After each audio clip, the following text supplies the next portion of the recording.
இனிமேல் நான் ஏற்றி நடக்கவே மாட்டேன், நான் படுத்த படுக்கையாக தான் இருக்கணும் அப்படின்னு கூட நான் நினச்சிட்டேன். கர்த்தர் என்னோடு கூட இருந்து இந்த கால் வலிக்கும் பாரு, இந்த கால் ஒரு அடிப்படை எடுத்து முடியாதனால அந்த பாத்ரூம் போகும்போது கூட நான் உண்மையிலே அந்த செவத்தெல்லாம் பிடிச்சிக்கிட்டு தான் நான் பாத்ரூம் போயிருக்கிறேன். எனக்கு வேலை வந்து நான் யாருக்கிட்டையுமே சொல்லலை, எங்கள் அம்மா அப்பாவோட நான் சொல்லலை, ஆண்டவர்கள் சொல்லிக்கிறேன். ஆண்டவரே எனக்கு பரிபூர்ண விடுதலை கொடுங்க ஆண்டவரே. ஏப்பா எனக்கு இந்த இவ்வளோ எனக்கு ரொம்ப சோதனை அதிகமாக இருக்கு ஆண்டவரே. சோதனை சகிக்கிற மனுஷன் பாடுறவங்கள அப்படி நான் யோகத்தில் தான் நான் நினச்சிருக்கிறேன். அன்னைக்கு நான் உண்மையில ஜோப படுக்கையில் இருந்தால் கூட எனக்கு ஜபம் வரைக்கும் என்றைக்குமே நான் இது பண்ண முடியாது.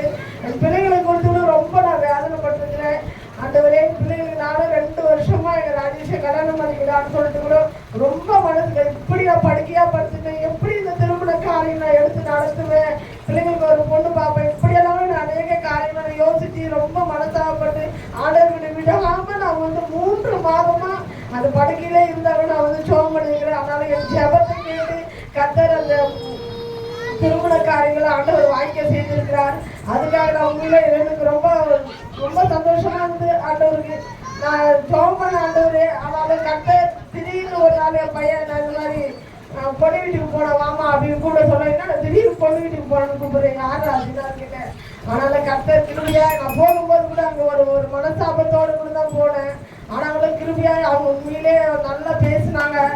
கர்த்தர் நான் ஜோம் பண்ணிட்டு அந்த இடத்துல நான் கால் வைக்க போனேன். ஆனாலும் கர்த்தர் கிருபியா இந்த காரியங்கள் நிச்சயதார்த்த வரைக்கும் ஆண்டவர் கர்த்தர் கிருபியா இது செய்தார். ஆனாலும் நான் ஒரே ஒரு வார்த்தை அவங்களால சொன்னேன், இந்த ஆழத்தை கரைக்கிற இதெல்லாம் என்கிட்ட எனக்கு பிடிக்காதுங்க, நான் அது மாதிரிலாம் இருந்தால் நிச்சயதார்த்தம் எனக்கு கல்யாணமே வேணாம் அப்படின்னு சொல்லிட்டேன். ஆனால் நாங்கள் அதெல்லாம் நாங்கள் செய்ய மாட்டோம் அப்படின்னு சொல்லிட்டாங்க.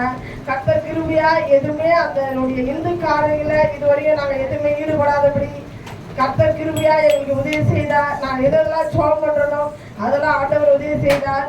அதற்காக கூட ஆண்டவரோட நன்றி சொல்றேன். ஜனவரி 28ஆம் தேதி திருமண காரியங்கள் இன்னும் தேவைகள் இருக்கிறது. நான் இப்ப இன்னைக்கு வரைக்கும் யார்கிட்டயும் வந்து என் மனசு என்ன பிரச்சனை வந்தாலும் நான் மனுஷால்கிட்ட யார்கிட்டயும் சொல்றதே கிடையாது.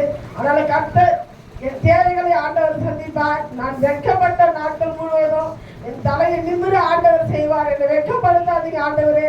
காணாமல் ஒரு கனவில் அற்புதத்தை செய்த தேவன் இந்த திருமண காரியம் கூட இந்த அற்புதங்களை ஆண்டவர் செய்வார். இன்னும் இன்னைக்கு 28 நாள் தான் இருக்கு. இன்னும் 20 நாள் அந்த பணம் அந்த சட்டத்துக்கு பணம் கட்டணும். இன்னும் அநேக தேவைகள் இருக்குது. ஆண்டவர் எனக்கு சந்திப்பார் என்று நான் விசுவாசிக்கிறேன். கர்த்தர் ஜபத்தை அனைவரையும் ஜபங்களை தாங்கும்படியாக நான் கேட்டுக்கொள்றேன். என்னுடைய பலவீனம் இன்னும் கூட கொஞ்சம் பலவீனமா இருக்கு. ஆனாலும் நான் இப்போ ஹாஸ்பிட்டலுக்கு போனாலே வந்து எனக்கு 2000 ரூபாய் இல்லாத ஹாஸ்பிட்டலுக்கு போக முடியாது. போனா அந்த டெஸ்ட் இந்த டெஸ்ட் எடுக்கிறாங்க, உடனே ஒரு அந்த ரத்த இன்ஜெக்ஷன் அது இது வாங்கிறதுக்கே எனக்கு 2000 ரூபாய் 2500 ரூபாய் ஆயிடுது. நான் ஒரு நாள் ஆண்டவர்கிட்ட உட்காந்து ஜெபம் பண்ண, ஆண்டவரே நான் உங்களுடைய பிள்ளையா இருக்குறேன் டாடி, நான் இப்படி ஜெபம் பண்ணேன் ஆண்டவரே, எனக்கு நான் போகும்போதெல்லாம் 2500 ரூபாய் ஆகுது ஆண்டவரே அப்படின்னு சொல்லிட்டு உண்மையில ரொம்ப மனசாகப்பட்டு அழுது.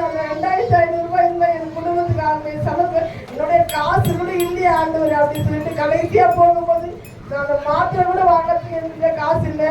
நான் கொஞ்சம் மாத்திரை தான் வாங்கி நான் வந்துட்டேன். அதுல எனக்கு சரியாயிடும் ஆண்டவர். இனிமே நான் அந்த ஹாஸ்பிட்டலுக்கு போகக்கூடாது டாடி, எனக்கு சுகத்தை கொடுக்குற தேவ நீரப்பா, இல்லைன்னா என் ஜீவனை கூட நீ எடுத்துக்க ஆண்டவரே, எனக்கு இல்லை ஆண்டவர் நீதான் எனக்கு எல்லாம் சொன்னேன் அப்படின்னு சொன்னேன். இது வரைக்கும் நான் அந்த ஹாஸ்பிட்டலுக்கு நான் போல, நான் இன்னும் விசுவாசிக்கிறேன். அந்த ஹாஸ்பிட்டலுக்கே இனிமேல் நான் போகக்கூடாது ஆண்டவர் விசுவாசிக்கிறேன். கர்த்தருக்கு பலவீனம் இருக்கு, அந்த பலவீனத்தை ஆண்டவர் எனக்கு சுகத்தை கொடுப்பார்.